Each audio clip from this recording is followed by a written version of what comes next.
cutthroat cute animals, cutthroat cute animals, and cutthroat cute animals. Hello, I'm Matthew, and this is all of your board gaming news.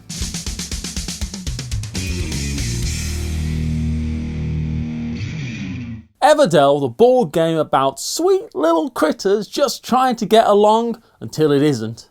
And I'm going to get my post office working chipmunk to come to your town in the dead of night. It's a massively popular, cutthroat, beautiful worker placement game, and after the success of its Gigantosaurus version, it's now getting a children's version called, of course, My Lil Everdell. So for those of you who like to brag on social media about your 7-year-old beating you in Everdell, you can now actually mean it with this new kid version of the game.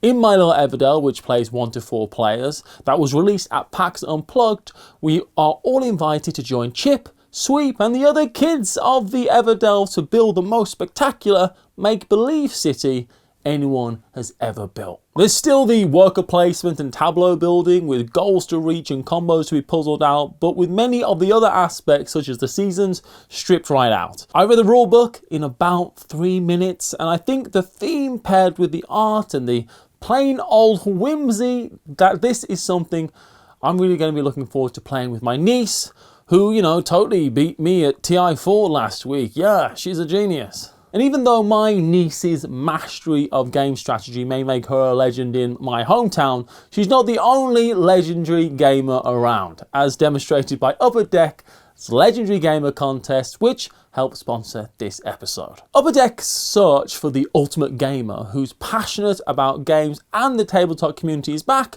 with more prizes that you or a gamer you know could win, including things like 2 tickets to Gen Con 2023, Upper Deck board games for a year, or shirts, hoodies, hats, and more. Follow the link in this video description for the complete rules on how to enter by either a short written or video message detailing what makes you a legendary gamer. And then you may join the ranks of last year's legendary winners, including Aaron, a teacher who utilizes board games in the classroom, or previous grand prize winner Monty, who says being named the first ever legendary gamer is euphoric. The contest runs through December 18th, 2022, so a few more days. So follow the link below and enter today. From one cute and cutthroat world of animals to another, though this time they really do have knives, we have massive news from Leader Games with a new open world style board game in the Root world, tentatively, according to dicebreaker.com, called Path. There's no box cover yet, so here's the blurry dramatic chipmunk meme as a placeholder. According to Corvelle, the designer of Root, the upcoming game sessions of Path should be around 2 hours to play and will take place in the same universe as Root. Tentatively, which is a word that's doing a lot of work in this sentence, Path will be a game about the vagabonds exploring a new frontier and gaining fame in the process, turning that into influence with the factions of the Root world, which will give them additional privileges in the game and ways to score. Path will be coming to crowdfunding at some point, and as soon as there are more details, I'll be here to tell you what they are. From one cute and cutthroat world of animals to another, we really like cute animals in this hobby, huh?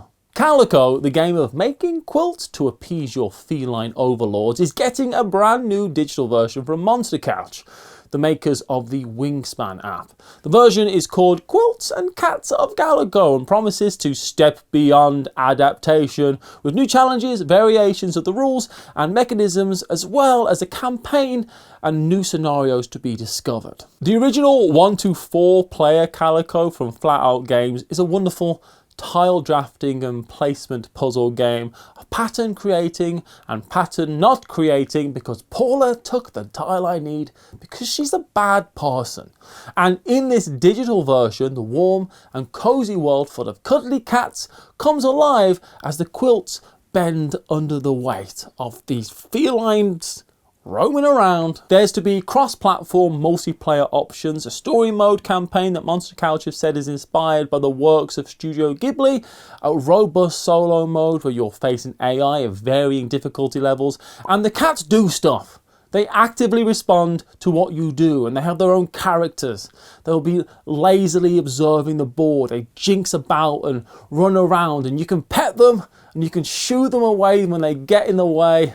You can even make your own custom cat. I'm relatively charmed by this idea. I love Calico, so this is a must buy for me when it's released sometimes next year, but you can pre-order it on Steam right now. Okay, moving away from all that coziness to something a little bit more in space. That segue worked, don't be like that.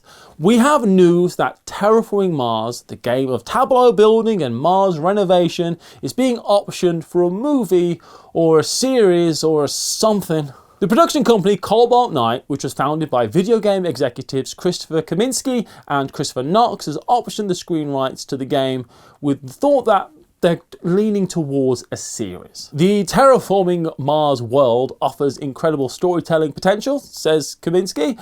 We are excited to explore the unique human drama that inherently comes along with running a company tasked with literally creating oceans, building prosperous cities, and balancing the ecology of plant and animal life. And you know, there seems to be a narrative to work with. This is my speculation here, but we've already seen Aconite Books create adventures based within the game, with the 2 books so far, with 2021's In the Shadow of Deimos and this year's Edge of Catastrophe.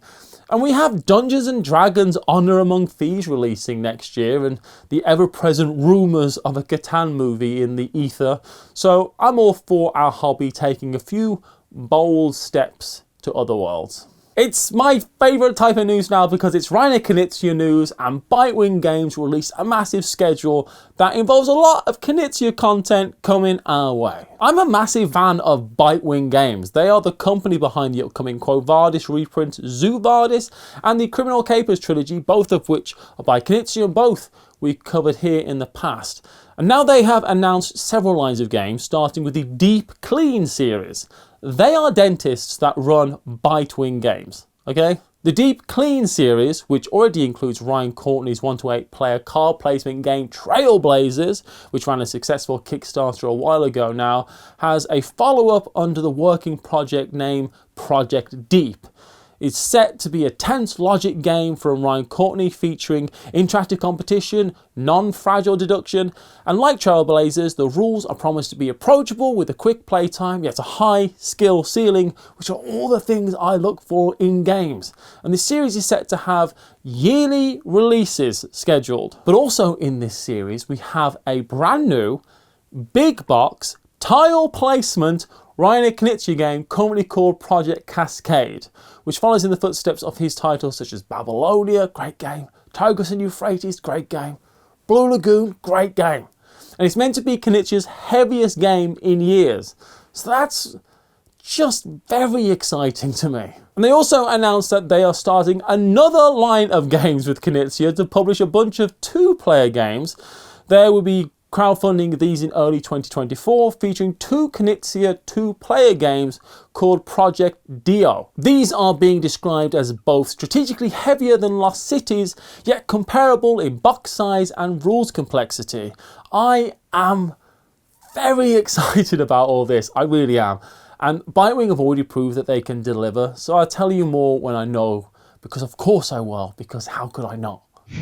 Inside Job was announced by Cosmos Games, and I'm really interested in this one. It's a 3 to 5 player trick-taking card game with a twist by the publishers of my favourite game of all time, The Crew Mission Deep Sea. With a tagline that tells us, strange things are happening here. Someone is trying to disrupt the agents' joint missions, but who is the insider? Dun dun dun. It makes sense that Inside Job is being called an almost cooperative trick-taking game, where players try to complete as many missions as possible while the insider gathers intel and sabotages the team's work. And like The Crew, this is a limited communication team game, but unlike The Crew, someone on the team is working against everyone else, though that sometimes also happens in The Crew, just not on purpose. You'll be taking on missions, and while everyone must follow suit, the insider doesn't have to, which is one of the many tangles they can fall into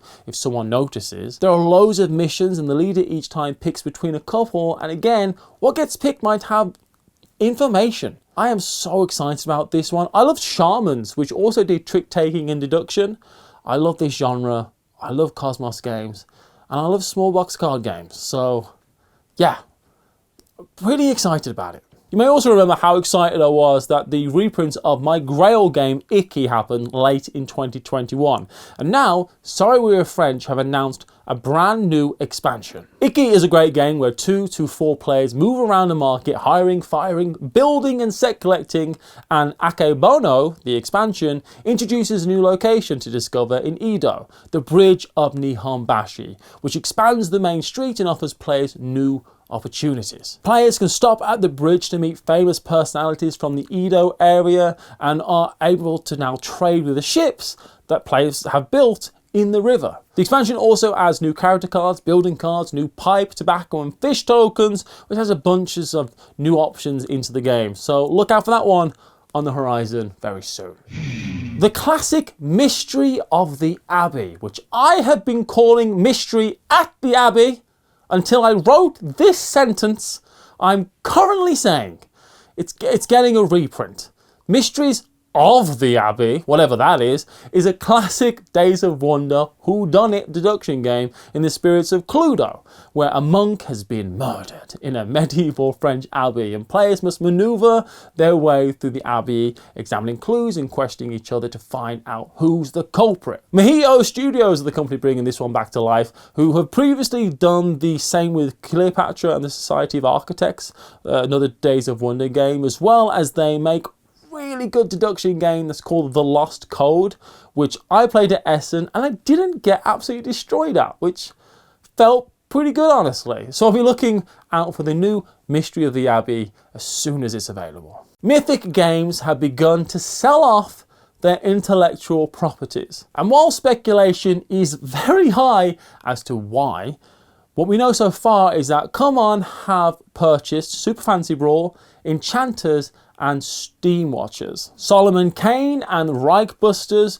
went to Monolith. And what this all means for people who have, for instance, paid Mythic Games for a pre-order for Solomon Kane is uncertain, as Monolith have said that that's nothing to do with them. I worry that a lot of people are going to lose out on money that they've spent, but I'm also glad that the games themselves will be seeing new life with other companies. And that's the news. But to hear what games are currently on our own personal radar, check out this month's On the Radar, and I'll see you over there.